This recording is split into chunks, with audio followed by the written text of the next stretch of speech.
Final score, Manchester United 1, Manchester City 2. We're here with Leo. Leo, so much hype, brought around this game all week here. Should we just hand City the title now?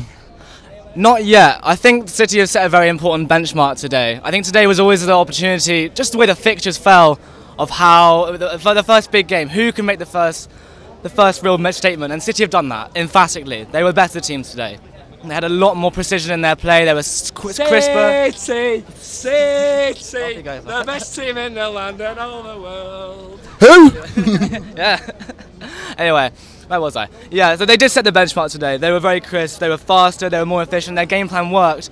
That said, it's a long season, and I think United showed enough. And all the world. But yeah, it was disappointing in that way. But not all hope is lost, that's for sure. I think they showed enough today, most definitely. To the second half was a huge improvement. I think when it came to bringing off Lingard and Mkhitaryan, that was a huge step because they completely slowed down the entire play. It was really, really embarrassing actually, because the whole idea against Pep Guardiola's side is that they're a zonal side. They position themselves zonally. They're built up to thwart that kind of play where it's just like getting the ball in front of the team. When you had someone like Rashford coming on, in behind them, that was really encouraging. I think more of that kind of impetus, that power, going in behind, sort of energy, as opposed to stagnation and having this really meticulous game plan. That could serve United well, I think, when it comes to playing more big games.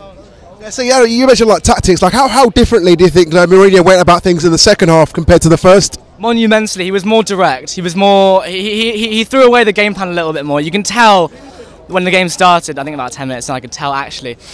He's really thought about this, almost overthought about this game in a way.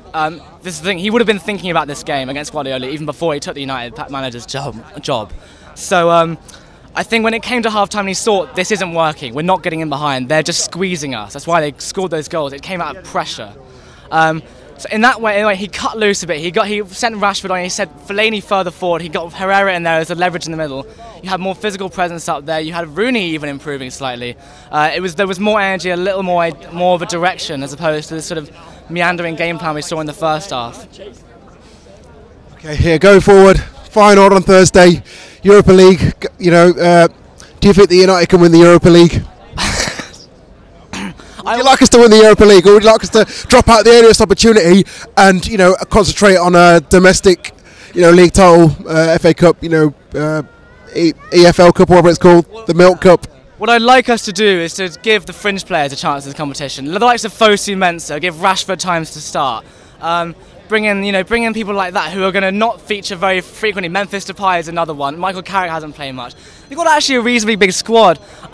I would be very against playing the likes of Ibrahimovic, Pogba, Rooney, Bailly and Blint in there. I'd want to have a bit more of a second string team. I don't take it too seriously, the Europa League. I think it's great that you've got to be in Europe. It's great. Any competition in Europe is great. However, this season, first one under Mourinho, the emphasis has to be on the domestic league and also the FA Cup. So you've got to balance it a little bit, I think. Okay, yeah, cheers, Leo. See you again soon. Yeah. Take care. Boom.